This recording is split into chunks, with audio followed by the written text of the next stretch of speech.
हाम्रा यहाँ पढेका भाइ बहिनीहरू पनि त्रिभुवन विश्वविद्यालयको थाई लेक्चरहरू हुनुहुन्छ। अहिले चाहिँ प्रविधि मैत्री शिक्षामा पनि अगाडि बढ्नुभएको छ। राम्रो राम्रो पुरस्कार विजेता सम्मानित पनि हुनुभएको छ। त्यसकारणले गर्दा जति पनि सामुदायिक क्याम्पसले दिने शिक्षा भन्दा हाम्रो कैलाशकूट बहुमुखी क्याम्पसले दिने शिक्षा अझ अग्रस्थानमा छ। हाम्रो सामुदायिक क्याम्पस हो।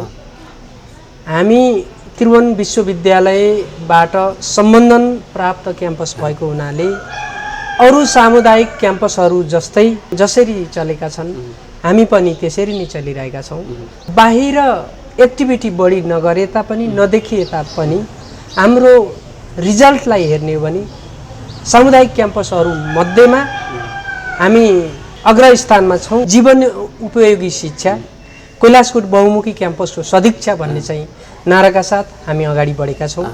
हाम्रो मूल उद्देश्य भनेको के हो भन्दाखेरि न्यूनतम शुल्कमा गुणस्तरीय शिक्षा प्रदान गर्नु नै हो।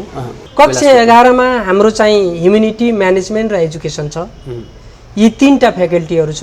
अब यसभन्दा पहिला हामीहरूले त्यति कोसिस पनि गरेका थिएनौँ। अब आगामी दिनमा कम्प्युटर साइन्स, होटल म्यानेजमेन्ट अनि पछि कानुन संकाय पनि हामीले थप्ने योजना छ। आमाहरूले पनि पढुन्, वृद्ध बा हजुरबा हजुरआमाले पनि पढुन् र युवाहरूले पनि पढुन् र समग्रले चाहिँ समग्रतामा सरकारी शिक्षा नै उपयुक्त शिक्षा हो भन्ने कुरा आम नेपाली जनतामा, जनमानसमा, भाइ बहिनीमा, युवा शक्तिमा हामीहरूले चाहिँ त्यो दिन सक्यौँ भने भोलि आएर चाहिँ प्राइभेट शिक्षा बिस्तारै बिस्तारै कमजोर हुँदै जान्छ र राज्यको जुन चाहिँ शिक्षा हो, मूलधारको शिक्षा हो, यसैमा सबै आबद्ध हुन्छन्।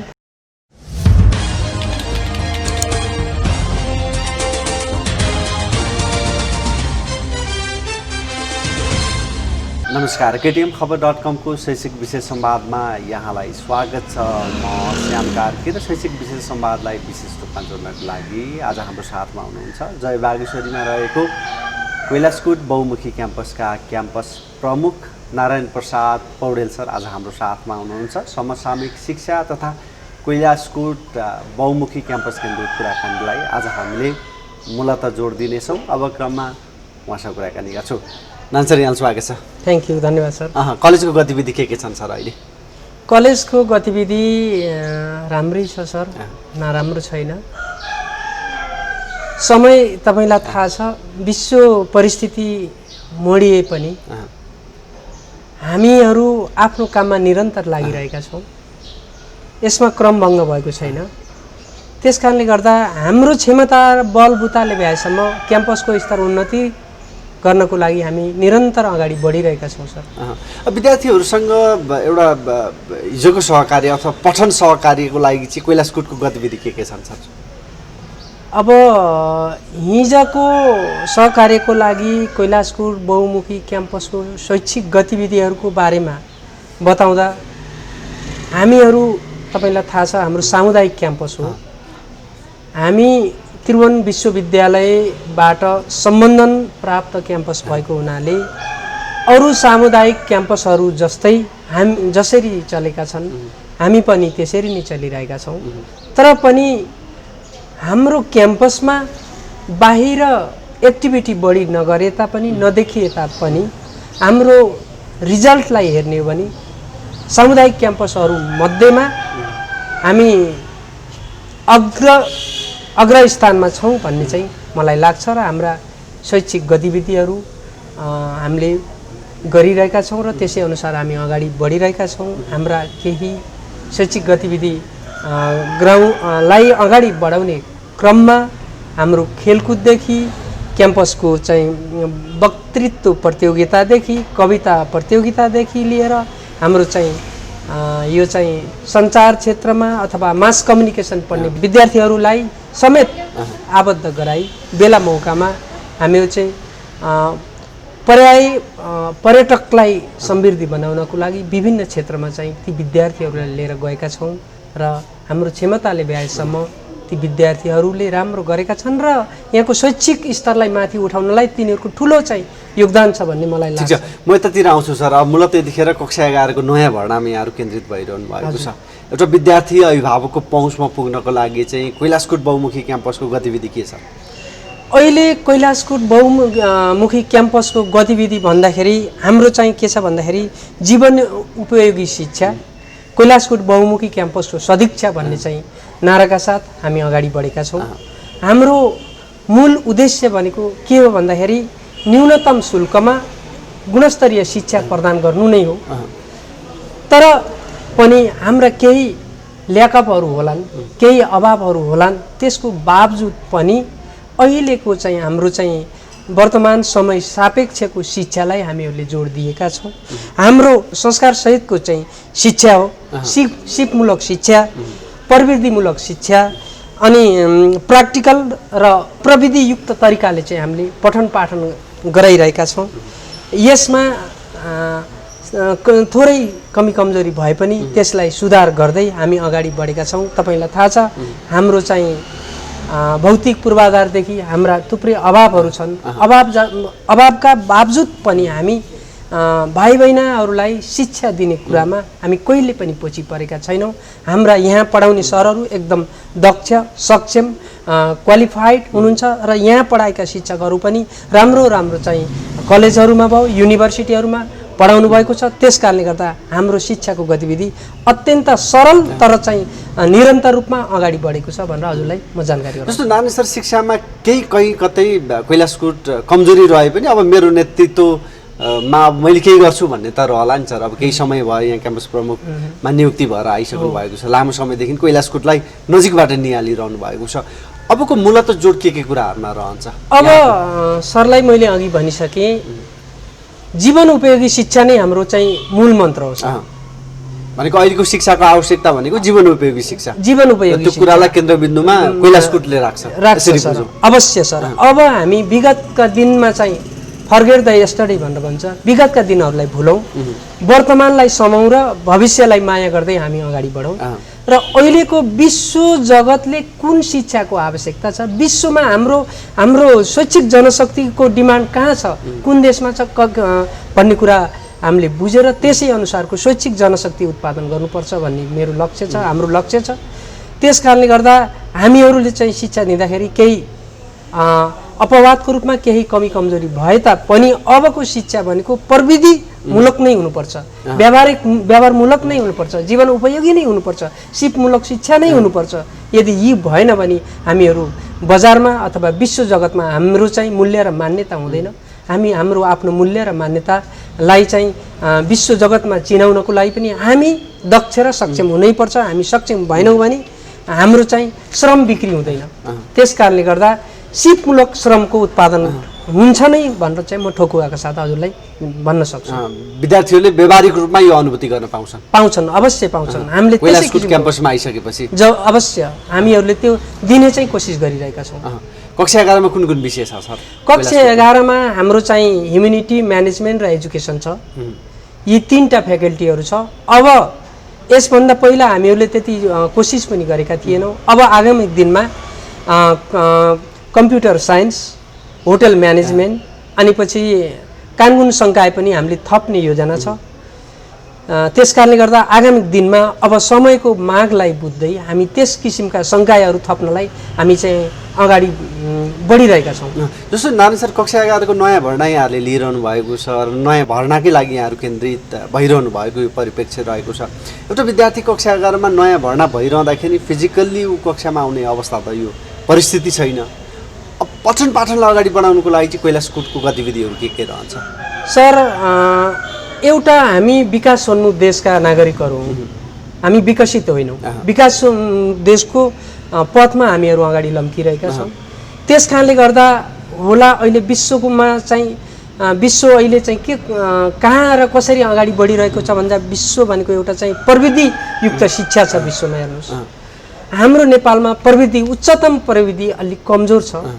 कमजोरका बावजुद पनि हाम्रो देशको दूर दराजमा रहेका भाइ बहिनीहरूलाई पनि समेट्नको लागि विभिन्न अनलाइन माध्यमबाट, भर्चुअल विधिबाट, जुम माध्यमबाट, विभिन्न माध्यमबाट चाहिँ इन्टरनेटको माध्यमबाट औपचारिक रूपमा अथवा अनौपचारिक रूपमा जसरी पनि उनले सिकुन् भन्ने हेतुले हामीले चाहिँ कक्षा अथवा पठन पाठनहरू अगाडि बढाइरहेका छौँ।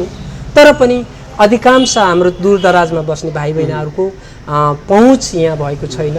त्यसको लागि चाहिँ म चाहिँ दुखी छु। तर किनकि हाम्रो चाहिँ प्रविधियुक्त अझै गाउँ गाउँमा पुगेको छैन। अहिलेको चाहिँ आधुनिक टेक्नोलोजी हो, गाउँ गाउँमा पुगेको छैन। अब कति कुनै ठाउँमा चाहिँ हाम्रो चाहिँ इन्टरनेटको सुविधा छैन। अनि पछि तपाईँलाई थाहा छ कोरियामा एकजना विद्यार्थीले चाहिँ अहिले नेपालको रेसियोमा 2 लाख पर्ने चाहिँ मोबाइल बोकिरहेको हुन्छ प्रत्येक विद्यार्थीले। तर हाम्रो नेपालमा कोरियाको तुलनामा एउटा विद्यार्थीसँग चाहिँ एउटा परिवारमा एउटा मात्रै मोबाइल हुनसक्छ। त्यसैलाई बाउले पनि प्रयोग गर्ने, आमाले, दाजुभाइ, दिदीबहिनी सबैले प्रयोग गर्ने र विद्यार्थीले पनि प्रयोग गर्ने छ। र अझै हाम्रो त्यो प्रविधियुक्त मोबाइल बोक्ने क्षमता पनि कम छ भन्दा म भन्छु। अब अहिलेको समय सन्दर्भ भनौँ न, जस्तो अनलाइन कक्षा अहिलेको आवश्यकता र सँगै अहिलेको विकल्पको रूपमा रहेको छ सर। अब यो कुरालाई मजबुत बनाउनको लागि यहाँहरूको तयारी के छ सर? यो कुरालाई मजबुत बनाउनको लागि हामीहरूले विद्यार्थीलाई अनलाइन माध्यमबाट कक्षा दिनको लागि हामीले नेपाल टेलिकमसँग पनि हाम्रो विद्यार्थीहरूको चाहिँ भाइ बहिनीहरूको चाहिँ केही सुझाव र सल्लाह र निवेदन चाहिँ त्यहाँ पुर्याएका छौँ। र एनसेलबाट पनि चाहिँ हामीलाई चाहिँ केही सहयोग गर्नु पर्यो हाम्रा भाइ बहिनीहरूलाई हाम्रो पढाइको स्तरलाई अगाडि बढाउन, अनलाइन कक्षाको लागि भनेर चाहिँ मैले एनसेललाई पनि अनुरोध गरेका छौँ। इभन अहिलेसम्म त्यो प्राप्त गर्न सकेका छैनौँ र हामी अन द वेमा छौँ। र पनि आफ्नो हाम्रो चाहिँ सबै सरहरूले, सबै अभिभावकहरूले, गुरुहरूले पनि यो बुझ्नुपर्छ र हामीले सकेसम्म हाम्रै आफ्नै बरबुताले भ्याएसम्म भाइ बहिनीहरूलाई अहिलेको प्रविधि युक्त शिक्षाको लागि अगाडि बढ भनेर हामीले बारम्बार गजगजाइरहेका छौँ। जस्तो प्रविधि मैत्री शिक्षा र सँगै व्यवहारिक शिक्षा, संस्कार सहितको शिक्षाका कुराहरूलाई जसरी कैलाश कुटले हाइलाइट गरिरहेको छ भनेर यहाँले पूर्व उद्घोष गरिरहनु भएको छ। एउटा विद्यार्थी कक्षा 11 अथवा कक्षा 12 मा अध्ययन गरिरहँदा कैलाश कुट क्याम्पसले पाठ्यक्रमसँगै के कुराहरू चाहिँ उपलब्ध गराउँछ सर? अब अहिले तपाईँलाई थाहा छ नेपालको शिक्षाको क्षेत्रमा भन्ने हो भने, सन्दर्भमा भन्ने हो भने 27 वर्षपछि अहिले राष्ट्रिय परीक्षा बोर्डले अथवा शिक्षा मन्त्रालयले पाठ्यक्रम परिवर्तन गरेको छ। कक्षा 11 को लागि, कक्षा 11 को लागि हेर्नुहोस्। त्यस कारणले गर्दा हामी अझै पनि पुरातन शिक्षा, परम्परावादी शिक्षामा चाहिँ हामी रुमलिरहेका छौँ। त्यस कारणले गर्दा अब जति पनि हाम्रो उत्पादन शैक्षिक जनशक्ति हो त्यो शैक्षिक जनशक्ति पनि चाहिँ एउटा प्रविधिमूलक चाहिँ भएन, उच्चतम सिप हासिल गरेको भएन। त्यस कारणले गर्दा अब पाठ्यक्रम नै 27 वर्षपछि परिवर्तन भएको छ भनेदेखि हामी अझै पनि पुरानो शिक्षामा हामी जोड दिइरहेका छौँ। त्यस कारणले गर्दा अब आगामी आउने दिनहरूमा हाम्रा भाइ बहिनीहरूले, हाम्रा विद्यार्थीहरूले हामीले चाहिँ नयाँ युगले मागेको शिक्षा दिनलाई हामी निरन्तर अगाडि बढ्छौँ र हामी कोसिस गरेका छौँ। यसलाई अगाडि बढाएरै छाड्छौँ भन्ने चाहिँ हाम्रो चाहिँ योजना छ। समग्र शिक्षामा कैलाशकुट बहुमुखी क्याम्पसलाई कसरी लिने सर? यसको उपस्थिति के छ सर? भेगीय रूपमा यहाँको उपस्थिति के छ? समग्र रूपमा तपाईँलाई चाहिँ भन्दाखेरि त्रिभुवन विश्वविद्यालयले अहिले चाहिँ जति पनि चाहिँ शिक्षाको माध्यमबाट चाहिँ हाम्रो चाहिँ अशिक्षित समाजलाई भनौँ, युवाहरूलाई शिक्षा दिइरहेको छ। त्यसको चाहिँ हाम्रो सामुदायिक क्याम्पसले लगभग 40% चाहिँ शिक्षाको हिस्सा ओगटेको छ। त्यही 40% भाग मध्ये केही भाग चाहिँ हाम्रो कैलाशकुटको भागमा पनि आउँदछ। त्यस कारणले गर्दा हाम्रो भागमा आएको शिक्षालाई हामीले राम्रोसँग परिपालन गरेका छौँ। विद्यार्थी भाइ बहिनीलाई खुसी बनाएका छौँ, सक्षम बनाएका छौँ। हाम्रा यहाँ पढेका भाइ बहिनीहरू पनि त्रिभुवन विश्वविद्यालयको थाई लेक्चरहरू हुनुहुन्छ। अहिले चाहिँ प्रविधि मैत्री शिक्षामा पनि अगाडि बढ्नुभएको छ। राम्रो राम्रो पुरस्कार विजेता सम्मानित पनि हुनुभएको छ। त्यस कारणले गर्दा जति पनि सामुदायिक क्याम्पसले दिने शिक्षाभन्दा हाम्रो कैलाशकुट बहुमुखी क्याम्पसले दिने शिक्षा अझ अग्रस्थानमा छ भनेर म ठोकुवा र दावाका साथ भन्न सक्छु। जस्तो नि सर, शिक्षामा पुरानो हिसाबले एउटा सामुदायिक विद्यालय रह्यो, एउटा इतिहास हेर्ने हो भने हिजोको दिनहरूमा सुरुवाती चरणदेखि सामुदायिक विद्यालयले लिड गर्दै आएको थियो र अहिलेको छनौटको विद्यार्थीहरूको लागि छनौटको विषयपछि वस्तु चाहिँ प्राइभेट कलेज बनिरहेको छ सर। यो परिस्थिति कसरी आयो सर? एउटा कुरा, यो समग्र देशमा शिक्षाको विस्तार गर्नु राज्यको दायित्व हो। जबसम्म राज्य सबल र सक्षम हुन सक्दैन, जबसम्म शिक्षाको क्षेत्रमा सबभन्दा अधिकतम लगानी गर्न सक्दैन, तबसम्म चाहिँ हामीहरू शैक्षिक जनशक्ति उत्पादन गर्न सक्दैनौँ। कस्तो छ भनेदेखि एउटा विडम्बना। राज्य कहाँ चुक्यो सर? राज्य त समग्रमा शिक्षा क्षेत्रमा 1 नम्बरमा लगानी गर्नुपर्छ भन्ने क्षेत्रमा चुकेको छ। भनेको प्राथमिकतामा परेन राज्यको। राज्यको प्राथमिकतामा चाहिँ परेको छ तर पनि अधिकतम प्राथमिकतामा परेन। त्यस कारणले गर्दा राज्यले सबै क्षेत्रलाई चाहिँ गुमाएर भन्दा पनि यस क्षेत्रमा अधिकतम लगानी गर्नुपर्छ। अधिकतम लगानी राज्यले गर्यो भने प्राइभेट संस्थाहरू पनि स्वत चाहिँ के आउँछन् भन्दाखेरि सरकारी शिक्षामा आबद्ध हुन्छन्। राज्यले पुरा गर्न नसकेको हिस्सा केही निजी तथा प्राइभेट संस्थाहरूले पुरा गरेका छन्। तर त्यहाँ चाहिँ हामी आम नेपाली सर्वसाधारणले, आम नेपाली जनताका छोराछोरीहरूले न्यूनतम शुल्कमा उच्च शिक्षा प्राप्त गर्नको लागि केही कठिनाइ छ निजी शैक्षिक संस्थाहरूमा। जस्तो यसलाई स्तर उन्नति गर्नको लागि अब के गरिनुपर्छ सर? यहाँलाई के लाग्छ? यहाँको अनुभवले के बताउँछ?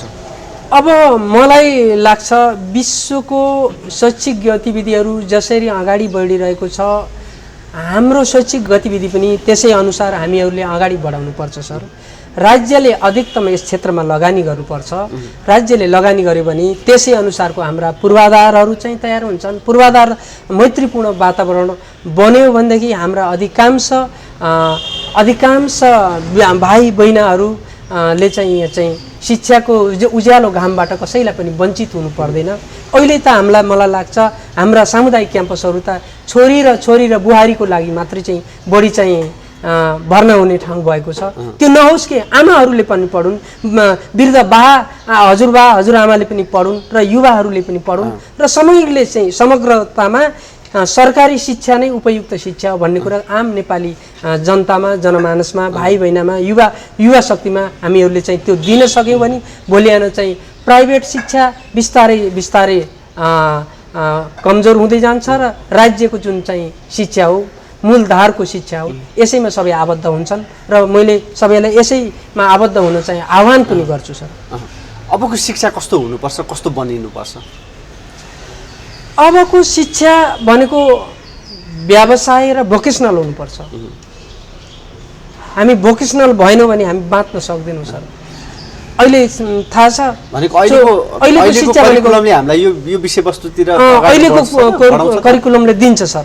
अहिले चाहिँ अहिलेको नयाँ पाठ्यक्रमले हामीलाई यो कुराहरू समेट्छ सर। हेर्नुहोस् हाम्रो चाहिँ स्थानीय चाहिँ संस्कार, संस्कृति, पर्यटनदेखि लिएर हाम्रो चाहिँ अरू व्यावहारिक शिक्षादेखि लिएर चाहिँ हैन, जस्तै होटल म्यानेजमेन्ट भयो, कानुनको विषय क्षेत्रमा भयो, कम्प्युटर साइन्सको क्षेत्रमा भयो, म्यानेजमेन्टको क्षेत्रमा भयो, आइटीको क्षेत्रमा भयो हैन, सबैलाई राज्यले चाहिँ अहिलेको नयाँ पाठ्यक्रमले समेटेको छ।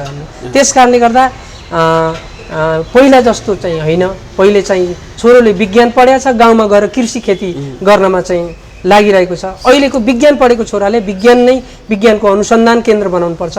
अब नासा र अमेरिकामा मात्रै होइन, नेपालमा पनि यसको विज्ञानको क्षेत्र बनाउनुपर्छ। कम्प्युटरको पनि चाहिँ यस्तै बनाउनुपर्छ। कृषिको पनि अध्ययन केन्द्र बनाउनुपर्छ। जस्तै होटल म्यानेजमेन्टको क्षेत्रमा पनि राज्यले लगानी गरेर ठुला चाहिँ पर्यटन क्षेत्रका होटलहरूको व्यवस्था गर्नुपर्छ जस्तो लाग्छ मलाई। त्यस कारणले गर्दा संस्कार, संस्कृति, परम्परा, रीतिरिवाज, कल्चर सबैलाई समेट्ने किसिमको शिक्षा हुनुपर्छ भन्ने मलाई लाग्छ। अब यो कुराहरू जोड्नको लागि त हाम्रो शिक्षा महँगो भएन र? महँगो हुँदै गएको छ। अब यसले एउटा अभिभावकले कसरी धान्ने त त्यसो भएछ? मैले हजुरलाई सुरुमै भनिसकेँ। त्यस कारणले समग्र शिक्षामा राज्यको दायित्व हुनुपर्छ। मूलधार शिक्षा चाहिँ राज्यले दायित्व, मूलधारको शिक्षा, राज्यको शिक्षा बलियो भयो भने अरू ओझेलमा पर्दै जान्छन्। त्यस कारणले गर्दा समग्रमा मैले राज्यलाई नै अगाडि बढ्न आह्वान गर्छु सर। हेर्नुहोस् है, जबसम्म राज्य सबल र सक्षम हुन सक्दैन तबै हामीहरू सक्षम हुन सक्दैन। हेर्नुहोस्, त्यस कारणले गर्दा यो मेरो माटो हो, मेरो धरती हो, यसमा मैले पसिना बगाउनुपर्छ। यो देशको यसलाई विकास र समृद्धि र समुन्नत बनाउन मेरो पनि जिम्मेवारी छ, मेरो पनि भूमिका छ, मेरो पनि उत्तरदायित्व छ, मेरो काँधमा पनि गहन जिम्मेवारी छ र हामीहरू चाहिँ मिलेर लाग्नुपर्छ भनेर चाहिँ एकजनाले मात्रै लागेर हुन्न, हामी सबै चाहिँ सकारात्मक भावनाका साथ अगाडि बढ्यो भने यो शिक्षाको क्षेत्रमा आमूल परिवर्तन आउँछ भन्ने मलाई लाग्छ सर। कैलाशकूटतिरै फर्के सर, कुन तहको पढाइ हुन्छ सर यहाँ? हाम्रो त मुख्यतया अहिले चाहिँ तपाईँलाई थाहा छ +2 सम्म विद्यालय स्तरीय शिक्षा हो, माध्यमिक तहको शिक्षा हो र हाम्रो ब्याचलरसम्म चाहिँ अहिले छ र आगामी दिनमा हामीहरूले मास्टर डिग्रीसम्म चाहिँ कक्षा सञ्चालन गर्ने चाहिँ योजना बनाएका छौँ। ब्याचलर्समा कुन कुन विषय छन्? अहिले ब्याचलरमा बिए र चाहिँ बिबिएस छ हाम्रो। अनि अहिले चाहिँ 2टा डिप्लोमा अथवा ब्याचलरमा 2टा फ्याकल्टी मात्रै छ, अरू चाहिँ हामी थप्ने कोसिसमा छौँ सर, अन द वेमा छौँ। अब यहाँको टिम कस्तो छ सर? यहाँको टिम विगतका दिनहरूमा टिमहरूमा केही उतार चढाव आए तापनि अहिलेको यो क्याम्पसको स्तर उन्नति गर्नको लागि, क्याम्पसको शैक्षिक गुणस्तरलाई अगाडि बढाउनको लागि अहिलेको टिम भनेको सबल र सक्षम छ जस्तो लाग्छ। किनकि अब हामीहरू केही गर्छौँ, केही गर्नुपर्छ, केही गरेर देखाउनुपर्छ भन्ने चाहिँ लागेका छौँ। विगत हाम्रो इतिहास हेर्ने हो भने कैलाशकूट बहुमुखी क्याम्पस 2048 सालदेखि स्थापना भएको हो। यहाँ यसको इतिहास हेर्ने हो भने लगभग 27-28 वर्ष भइसक्यो। 27-28 वर्षको अवधिमा यसले ड्रास्टिक चेन्ज गर्न नसके तापनि आफ्नो तहबाट जति शिक्षा दिनुपर्ने हो, जति जनशक्ति उत्पादन गर्नुपर्ने गरेको छ र आगामी दिनमा अझ यो चाहिँ अनवरत रूपमा अगाडि बढ्छ। र यसको चाहिँ लक्ष्य के छ भने अहिले आफ्नै भौतिक पूर्वाधारहरूले सम्पन्न नभए तापनि हामी खोजीको क्रममा छौँ र आगामी दिनमा यसलाई राम्रो बनाउने लक्ष्यका साथ हाम्रो टिम अगाडि बढिरहेको छ। एउटा विद्यार्थीले कलेज छनौट गर्दाखेरि के कुराहरूलाई ध्यान दिने? एउटा विद्यार्थीले कलेज छनौट गर्नको लागि विभिन्न चाहिँ तौर र तरिकालाई उसले चाहिँ निर्धारण गरेको हुन्छ। क्याम्पस कुन ठाउँमा छ, कस्तो छ, त्यहाँको शैक्षिक गतिविधिहरू कस्तो छ, कुन इन्भाइरोमेन्टमा क्याम्पस चलिरहेको छ, त्यहाँको शैक्षिक पूर्वाधारहरू चाहिँ के छन्, कम्प्युटर ल्याब छ कि छैन, लाइब्रेरी छ कि छैन, एउटा चाहिँ खेल्ने मैदान छ कि छैन, होइन, विभिन्न चाहिँ प्रतियोगिताहरू शैक्षिक वर्षको क्यालेन्डर हेरेर गतिविधिहरू सञ्चालन भएका छन् कि छैनन् र त्यसको उपलब्धि के कस्तो छ भनेर एउटा चाहिँ शैक्षिक गुणस्तरको चाहिँ एउटा क्यालेन्डर छ कि छैन लगायतका थुप्रै वातावरणले विद्यार्थीलाई प्रभाव पार्छ। तर ती प्रभाव पार्ने वातावरणमध्ये हाम्रो चाहिँ अधिकांश कुराहरू चाहिँ हामीहरूलाई सुट हुन्छन् जस्तो मलाई लाग्छ। जस्तो कक्षा 11 को नयाँ भर्नामा विद्यार्थी अभिभावकको मूलत यतिखेर चासो छ सर। अब कुन विषय पढ्ने भन्ने विषयमा पनि एक खालको क्युरियोसिटी रहन सक्ला सर। यहाँको अनुभवले के बताउँछ एउटा विद्यार्थीले विषय चयन गर्दाखेरि मूलत के कुराहरूलाई हेर्ने? एउटा विद्यार्थीले विषयलाई चयन गर्दा अहिले चाहिँ एउटा भर्खरै एसी पास गरेका विद्यार्थीहरू कस्ता हुन्छन् भन्दा उता फुलको बगैँचा पनि राम्रो देख्छ, उता फुटबल ग्राउन्ड पनि राम्रो देख्छ, उता चाहिँ कम्प्युटर ल्याब पनि राम्रो देख्छ, लाइब्रेरी पनि देख्छ, उता आकाशमा प्लेन उडाएको देख्दा पनि ओहो पाइलट बनु कि जस्तो चाहिँ देख्छ।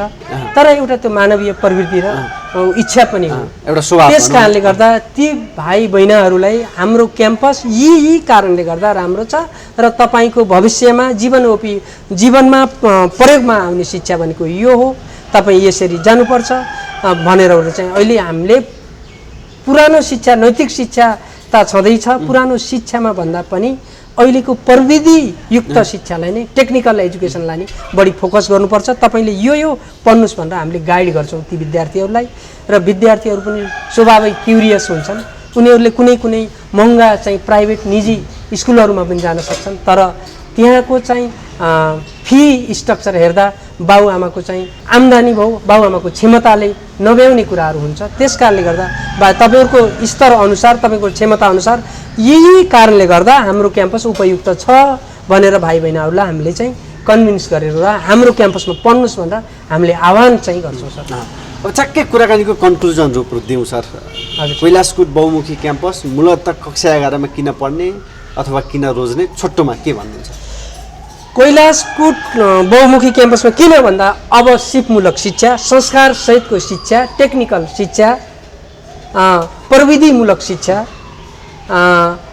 सहितको शिक्षा भएको हुनाले, समग्र रूपमा यसको शैक्षिक गतिविधि राम्रो भएको हुनाले, पठन पाठन राम्रो भएको हुनाले, यहाँको शैक्षिक वातावरण राम्रो भएको कारणले गर्दा, यहाँको इन्भाइरोमेन्ट काठमाडौँको मुटुमा भएको हुनाले, यातायातको दृष्टिले पनि सबैको केन्द्रबिन्दुमा भएको हुनाले, यहाँ बिहान चाहिँ क्याम्पसको कक्षासँग पढेर पनि जाहिरमा जान सक्ने भएको हुनाले थुप्रै कारणले गर्दा कैलाशकूट क्याम्पस उपयुक्त छ भनेर म चाहिँ हजुरको सामने चाहिँ भन्न चाहन्छु। जस्तो नारायण सर, यहाँ अब खेलकुदको विभिन्न सङ्घ सङ्गठनमा आबद्ध हुनुहुन्छ, टुरिज्म सेक्टरको पनि विभिन्न संस्थाहरूमा यहाँको अहिले पनि आबद्धता छ र सँगै अब शिक्षामै यहाँ कैलाशकुट बहुमुखी क्याम्पस प्रमुखको चेयरमा हुनुहुन्छ। यी दुईटा कुराहरूलाई जसरी तपाईँ खेलकुदमा आबद्ध रहिरहनु भएको छ, पर्यटन व्यवसायमा पनि यहाँको एउटा आबद्धता, विभिन्न सङ्घ सङ्गठनमा आबद्ध रहनु भएको छ, यसलाई अब शिक्षामा चाहिँ कसरी कन्भर्ट गर्नुहुन्छ?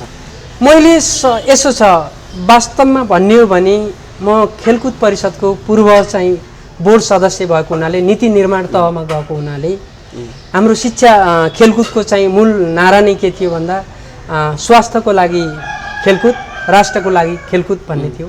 त्यस कारणले गर्दा समग्रमा यो हस्पिटल खोल्नुभन्दा व्यायामशाला, योगशाला अनि पछि खेलकुद मैदानको निर्माण गरेर जीवनभरि चाहिँ निरोगी बन्नुपर्छ भन्ने कुरा एक नम्बरमा म चाहिँ जोड दिन चाहन्छु। जबकि चाहिँ सिटामोल घरमा बसेर खेलकुदमा कसैले ध्यान दिएन र भाग लिएन भने हामी जिन्दगीभरि रोगी हुन सक्छौँ। यो मानसिक रोगी भएर बस्नुभन्दा दिनको 1 घन्टा अथवा 2 घन्टा तपाईँ कुनै न कुनै खेलकुदमा भाग लिनुहोस्। तपाईँ बच्चा हुनुहुन्छ भने इन्डोर गेम खेल्नुहोस्, तपाईँ युवा हुनुहुन्छ भने आउटडोर गेम खेल्नुहोस्, अथवा युवा हुनुहुन्छ भने बगैँचातिर जानुहोस्, बेलुकीतिर चाहिँ विभिन्न किसिमको मनोरञ्जनका साधन हेर्नुहोस्, नाच्नुहोस्, गाउनुहोस्, बजाउनुहोस्, हरेक कुराहरू आफ्नो बोल्नलाईको लागि यो जीवन भनेको खेलकुद हो। हेर्नुहोस्, यो रङ्गमञ्च हो, यही रङ्गमञ्चमा हामी विभिन्न किसिमका खेलकुदहरू खेलिरहेका छौँ। त्यस कारणले गर्दा खेल जगतलाई अगाडि बढाउनुपर्छ। जबसम्म स्वस्थ भइयो भने मैले उत्पादन गर्ने भाइ बहिनी पनि स्वस्थ हुन्छन्, देश पनि स्वस्थ हुन्छ र स्वस्थ दिमागले स्वस्थ काम गर्न सक्छ भन्ने चाहिँ मेरो भनाइ छ, मेरो बुझाइ छ। टुरिज्म सेक्टर र शिक्षालाई कसरी जोड्नुहुन्छ? यी दुई यी चाहिँ के हुन्, कस्ता हुन् भन्दा एउटा सिक्काका दुई पाटा हुन् सर। हेर्नुहोस् है, खेलकुद र चाहिँ पर्यटन भनेको अब हाम्रो देशलाई चिनाउनको लागि चाहिँ पर्यटन नहुने चाहिँ क्षेत्र हो। अब आज हाम्रो नेपाललाई कसरी चिन्ने त? अब चाहिँ हामीले चाहिँ भिरकुटी, सीता, अनि पछि गौतम बुद्ध, अनि पछि सगरमाथा मात्रै चाहिँ चिनाएर पुग्दैन। अब यो देशका खेलाडीहरूलाई चिनाउनु पर्छ। यहाँ आज हाम्रो खेलकुदको भाइ सन्दीप लामिछाने भाइले हेर्नुहोस् त, आइपिएलमा खेलेको छ, विश्व अस्ट्रेलियामा गएर खेलेको छ, अरूमा गइरहेको छ। हाम्रो गौरीका मल्ल भन्नेले हेर्नुहोस् त, स्विमिङमा चाहिँ नेपालको रेकर्ड तोडेकी छिन्। लन्डनमा पढ्छिन्, लन्डनमा बसेर पनि नेपालमा आएर चाहिँ उनी खेल्छिन् खेलकुद। त्यहाँबाट नेपालमा खेलेर पनि उनले चाहिँ लन्डनमा गएर यो देशलाई चिनाएकी छिन्। देशको आइडेन्टिटी छ, यहाँको संस्कार, संस्कृति, पर्यटन क्षेत्र, यहाँका भएका पूर्वाधारहरू, यहाँको गतिविधिहरू चाहिँ छ। विश्वमा सबभन्दा राम्रो र सुन्दर देश भनेको नेपाल हो। नेपाललाई नेपाल जस्तो बनाऊ, नेपाललाई स्विजरल्यान्ड जस्तो होइन, अमेरिका जस्तो होइन। नेपाललाई यसको आफ्नै पन छ, यसको आफ्नै संस्कार छ, आफ्नै संस्कृति छ, आफ्नै कल्चर छ। यसलाई हामीले डेभलप गरौँ। हाम्रा गाउँका आफ्नो चाहिँ कल्चरहरू छन्। हेर्नुहोस्, हाम्रा वेशभूषा, हाम्रा चाहिँ यहाँ चाहिँ नेवार, ब्राह्मण, छेत्री, राई, लिम्बू, मगर, विभिन्न जाति जनजाति, आदिवासी सबैका आफ्ना कल्चरहरू छन्। ती कल्चरहरूलाई हामीले विश्व सामु चाहिँ चिनाउनु पर्छ, देखाउनु पर्छ र हामीले चाहिँ अरूलाई चाहिँ यही चाहिँ संस्कृतिको माध्यमबाट चाहिँ हाम्रो चाहिँ पर्यटन क्षेत्रलाई पनि अगाडि बढाउन सक्छौँ। हाम्रा हिमाल, पहाड, डाँडा काँडा, हाम्रा 10,000 भन्दा बढी चाहिँ हिमालहरू छन्। हेर्नुहोस् है, आज चाहिँ ती हिमालहरू चाहिँ कुनै हिमालको नामाकरण हुन सकेको छैन। आज यिनीहरूलाई चिनाउने हो र यहाँ चाहिँ जसरी हुन्छ यो देशमा पर्यटक, विदेशी पर्यटकहरू ल्याएर आन्तरिक स्रोतलाई मजबुत बनाएर विदेशी मुद्रा आर्जन गरेर हामी स्वदेशमै रोजगारमा चाहिँ लाग्नुपर्छ भन्ने छ। त्यसकारणले गर्दा पर्यटन क्षेत्र भनेको देशको आय आर्जन गर्ने मुख्य स्रोत हो। त्यसकारणले गर्दा पर्यटन क्षेत्रमा पनि लाग्नुपर्छ भन्ने मलाई लाग्छ। जसको कारण शिक्षामा पनि परिवर्तन आउँछ हैन? जसको कारणले गर्दा शिक्षामा पनि परिवर्तन आउन सक्छ। कुराकानीको अन्तिममा छौँ, के भन्नुहुन्छ? आज केटिएम खबरबाट हजुर यहाँ आएर हाम्रो कैलाशकुट बहुमुखी क्याम्पसको शैक्षिक गतिविधि, यहाँको भौगोलिक वातावरण, यहाँको वस्तुगत स्थिति, यहाँको पठन पाठन सबै कुराहरूलाई हजुरको केटिएम मिडियाद्वारा सारा मनका भावनाहरू, उत्कण्ठाहरू, पीडाहरू, गुनासाहरू सबै सुन्नुभयो। कैलाशकुट बहुमुखी क्याम्पसको तर्फबाट हजुरलाई धेरै धेरै धन्यवाद दिन टक्राउँछु र आगामी दिनहरू पनि हजुरको सबल र सक्षम होस् र बडा दसैँको आइरहेको हुँदा बडा दसैँ, तिहार, दीपावली, छठ सबैको पर्वको तर्फबाट पनि यहाँलाई शुभकामना दिन टक्राउँछु र यहाँको जीवन सबल र सक्षम होस् भन्ने कामना पनि गर्दछु। हुन्छ नारायण सर, यो महत्त्वपूर्ण समय संवादको लागि हामी पनि धन्यवाद, विशेष आभार व्यक्त गर्छौँ। Thank you. नमस्कार सर, थ्याङ्क यू सर। KTM-खबर.com को शैक्षिक विशेष संवादमा आज हामीले कुराकानी गऱ्यौँ जय बागेश्वरीमा रहेको कैलाशकोट बहुमुखी क्याम्पसका क्याम्पस प्रमुख नारायण प्रसाद पौडेल सरसँग समसामयिक शिक्षा तथा क्याम्पस केन्द्रित कुराकानीलाई जुट्ने प्रयास आज हामीले गऱ्यौँ। र अबको लागि भने KTM-खबर.com को इन्टायर टिमको साथमा शैक्षिक विशेष संवादबाट म श्याम कार्की पनि बिदा हुन्छु। बिदा दिनुहोस्।